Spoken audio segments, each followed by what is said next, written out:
Comment t'as entendu parler de moi au départ? Alors, comment j'ai entendu parler de toi? Euh, j'ai pas entendu parler de toi, je t'ai vu, puisque en fait, je t'ai rencontré lors de séances que tu faisais dans les écuries dans lesquelles j'étais en stage, Ok. enfin, dans ma formation d'ostéo. Et en fait, Aurélie, donc la propriétaire de la pension, m'avait dit, bah, ça peut être intéressant que tu sois là quand Florian, l'ostéopathe, vient pour faire les chevaux. Donc j'étais présente et c'était donc en première année donc, de ma formation d'ostéopathie animale. T'étais en Et en, école, t'étais en école? oui, j'étais déjà en formation. Ok. Et du coup, donc, tu es venu faire les séances. Et en fait, pris un peu un revers dans la tête, Ouais. puisque ça m'a permis de voir en fait ce qu'était réellement une séance d'ostéopathie. Et en tout cas, comme moi, je l'imaginais dans ma tête. Parce qu'à Donc là, l'époque, oui. ta vision de l'ostéopathie, je te coupe volontairement parce que là c'est hyper important. Ta vision de l'ostéopathie quand tu étais en école, Oui. quelle était ta vision? Alors en fait, j'arrivais pas à la décrire. C'est pour ça que je nomme le fait de t'avoir vu faire une séance d'ostéopathie, ça a été assez déclencheur pour moi parce que j'avais une vision à l'intérieur que je ne savais pas nommer ou visualiser. Oui. Et quand je suis rentrée en école, l'ostéopathie qu'on m'apprenait euh, ne vibrait pas forcément, en tout cas avec ce que j'avais l'impression d'avoir à l'intérieur. Et le fait de te rencontrer et de voir cette séance que tu avais fait sur les chevaux, ben, m'a permis de me raccrocher à ça en me disant, OK, en fait, la vision que j'ai à l'intérieur, c'est celle-là, et pas celle que je reçois à l'école, quoi.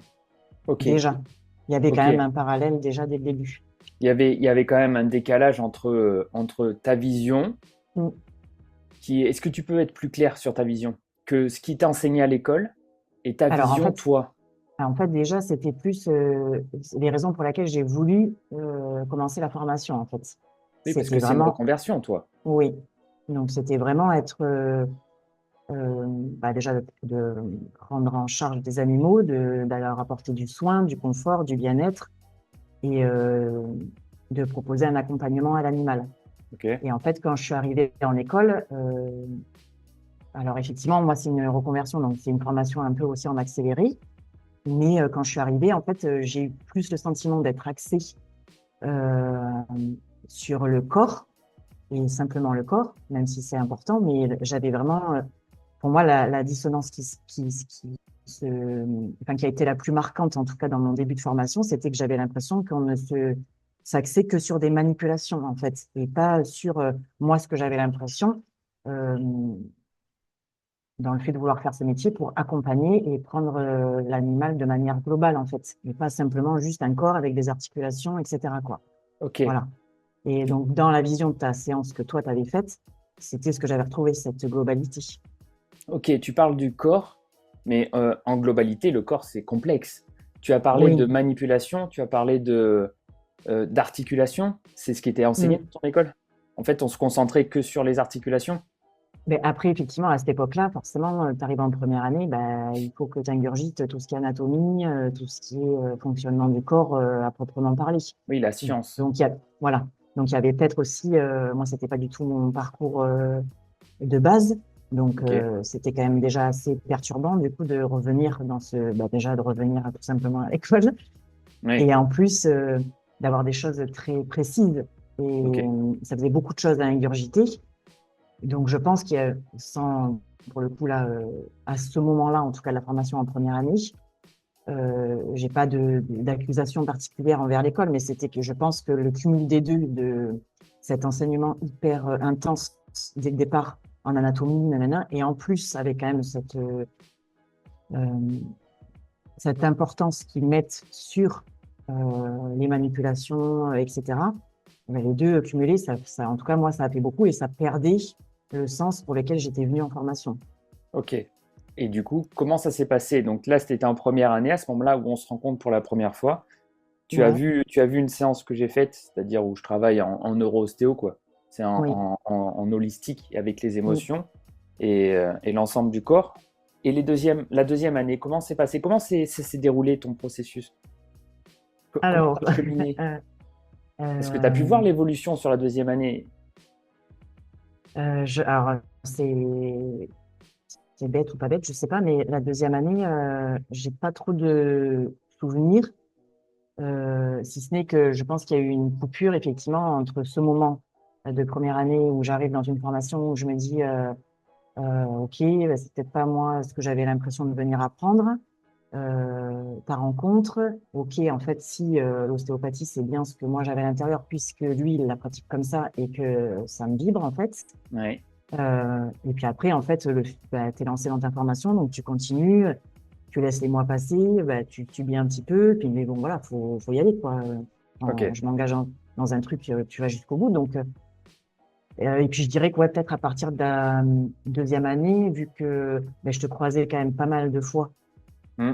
bah, au travers de différentes séances que tu pouvais faire ou de petits stages et séminaires que tu avais proposés où j'étais venue. Ouais. Bah, du coup, je commence à cheminer en me disant, ouais, il y a quand même, enfin, du coup, la rupture entre la formation à l'école et moi, ce que j'avais envie, commençait quand même à devenir assez imposante. Ouais. Et en fait, après, c'est en début de troisième année où là, je me suis dit, c'est plus possible, quoi. Je peux plus continuer à apprendre dans ces conditions. Enfin, en tout cas, dans le contexte de l'école, ça ne me convient pas à moi, en tout cas. Ouais. Ok. Donc à ce moment-là, tu as arrêté ton école, tu as quitté ton école Mm. et tu es venu suivre un enseignement Ouais, que je t'ai proposé sur mesure. c'est ça. Qu'est-ce qui a été le, quelle a été comment a été nourrie ta motivation de quitter l'école pour venir dans un enseignement sur mesure, donc hors cadre académique, on va pas se mentir, où je suis vraiment en fait au service de l'individu, concentré uniquement sur toi. Quelle a été ta motivation? Qu'est-ce qui a fait que tu as eu la force de quitter l'académique pour rentrer en dehors Euh, du cadre? Alors, en fait, j'avais deux mots qui me viennent. C'était aussi bien la détresse que Ouais, l'espoir. ok, Donc, en fait, ben, je pouvais plus. Je suis arrivée ouais, donc en début de troisième année, donc fin de cursus, enfin dernière année de cursus, puisque c'était en reconversion, donc en 3 ans. accessible en 3 ans et pas en 5 ans. Oui, Et, et en fait, je me reconnaissais plus, quoi. Je m'étais perdue dans la pression que, en tout cas, moi, je ressentais de l'école et dans une ostéopathie qui n'était pas celle que j'avais envie de faire. Et oui, que je savais que si je continuais, de toute façon, ouais, soit, je sais pas si j'aurais arrêté parce que je suis pas du genre à arrêter, mais en tout cas, je l'aurais pas vécu de manière sereine, quoi. oui, Donc, quand tu connais un minimum, bah, tu te dis non, il faut que je trouve une solution, j'ai envie de continuer, j'ai envie d'y arriver, et bah, tu trouves des solutions. Et je t'ai appelé, je t'ai dit aide-moi, mm, aide-moi. Et voilà, et tu m'as proposé cet accompagnement, et c'était ben, évident que si je voulais être ostéopathe, il fallait que je suive cet enseignement et plus celui d'école, quoi. ok. Et comment Voilà. ton cursus de une année s'est déroulé dans les grandes lignes?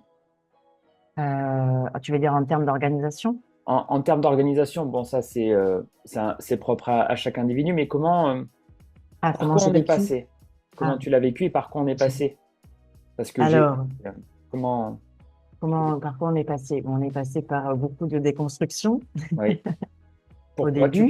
Tu pourrais les nommer, ces déconstructions, pour que les gens puissent se Eh projeter ben, dedans? parce que ben, quand tu es à l'école, on parle beaucoup de protocole Oui, qui, bah, qui n'est pas, comment dire, une mauvaise chose en soi parce que ça t'apprend la à, structure. voilà, à une structure et puis accessoirement bon, je vais essayer de trouver un autre mot que manipulation parce que juste le fait de le redire, ça m'énerve. Ben oui, en même temps, Euh, c'est comme ça que c'est pratiqué. oui, ou des prises en charge, voilà, on va dire, je sais pas, enfin pas des prises, non, Mm. des techniques, voilà, des techniques. Euh, donc, il fallait un peu déconstruire tout ça parce que ben, moi, c'était mine de rien, même si à l'intérieur de moi, j'avais envie d'une autre ostéopathie, bah, c'est quand même celle que je connaissais quand je Oui, suis arrivée dans ta formation. Donc, il fallait quand même déconstruire tout ça pour réussir à, à faire émerger l'ostéopathe que j'avais en moi et oui, plus celle que j'avais rafistolée avec l'école, quoi. oui, Donc, ça a été beaucoup de déconstruction. beaucoup de travail personnel. Et quand j'entends travail personnel, c'est travail sur moi, Mm. la posture, la neutralité, Bah, la neutralité, voilà. oui, toutes ces postures internes qui font qu'en fait, on n'est plus dans la manipulation, mais Mm, on est dans un état d'être. C'est-à-dire que l'ostéopathie part de l'extérieur. C'est que c'est pas un mm, outil en fait, c'est que tu deviens l'outil. C'est mm, toi l'ostéopathe. Donc en fait, si je comprends bien, pour que ça soit clair, la différence a été que dans l'école, on t'apprenait des techniques comme des mm, outils mm, que tu manipulais, ces outils-là. Et moi, je t'ai enseigné en fait la façon d'être mm. ostéopathe. Et c'est toi Exactement. qui es devenu l'outil, donc tu en as fait ton propre art. Mm, Tu es devenu une ostéopathe. c'est ça. C'est bien ça? Ok. Mm. Et tu dirais qu'aujourd'hui, ta vision de l'ostéopathie, quelle est ta vision de l'ostéopathie d'aujourd'hui? Parce que tu nous as raconté, tu nous as expliqué ta vision du départ, celle que tu attendais et finalement celle que tu n'as pas rencontrée au sein d'une école, celle que tu es venu chercher auprès de mon enseignement, et aujourd'hui, quelle est ta vision de l'ostéopathie?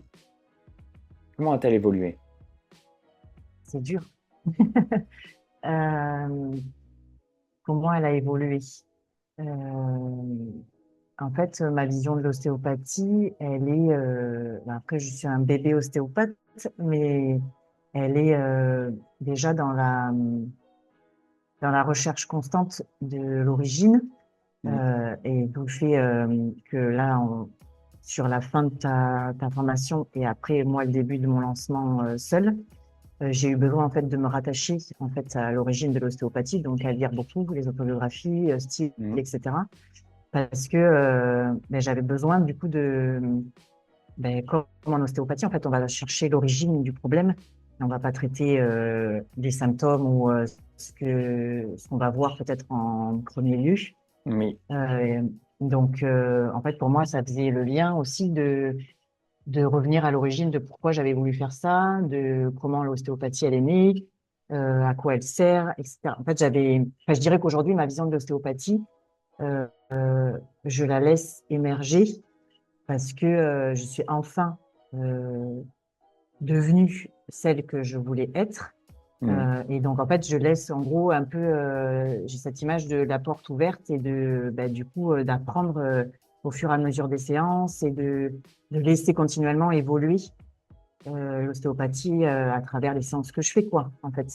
Je sais pas si c'est très clair, c'est mais génial. pour moi, il y a pas, bah, ça a été un peu le thème aussi, il n'y a pas de définition à proprement parler, c'est juste vivre le moment, en fait, Exactement. et voilà.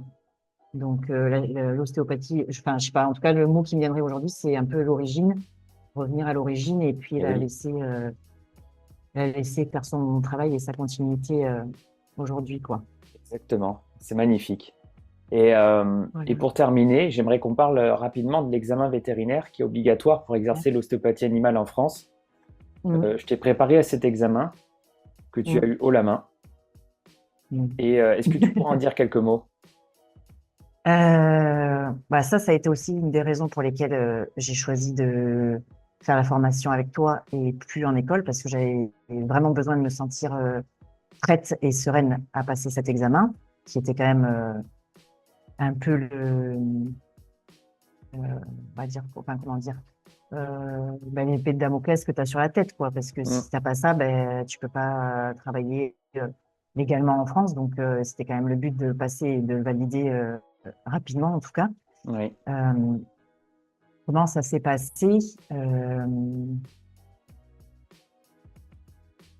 Je sais pas, je Moi, peux pas, je, je retiens ce moment où tu m'as fait le retour de la pratique, parce que c'est vrai mm, qu'aujourd'hui, quand on parle d'ostéopathie, on entend l'ostéopathie dite classique, donc ostéo-articulaire, oui, qui au final assez décevant selon mon point de vue, parce que comme tu le dis bien, quand tu remontes à l'origine, l'ostéopathie est bien plus complexe, bien plus riche que mm, ça, ce qu'on en a fait aujourd'hui.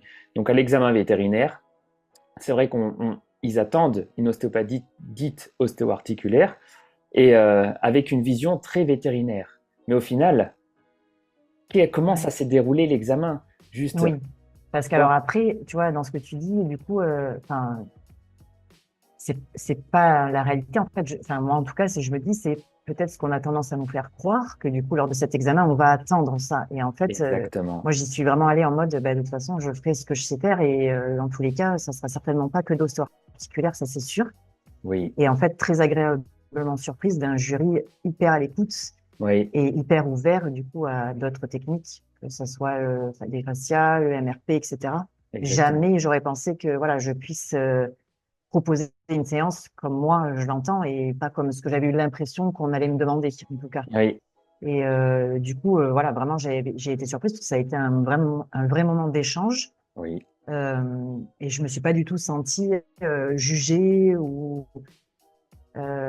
analysée du moment qu'en fait j'étais présente et que mon discours était cohérent par rapport au cas qui était présenté.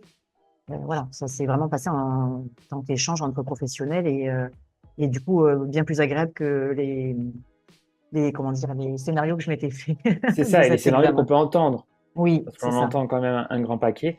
Ce qui est à retenir exactement. en fait de ton expérience, c'est quand tu incarnes l'ostéopathe, Mm, en fait, il y a un système qui se met en place où il y a de l'échange qui est possible. mm, Parce que tu n'es plus dans la technique manipulatoire, tu es dans mm, l'être ostéopathe.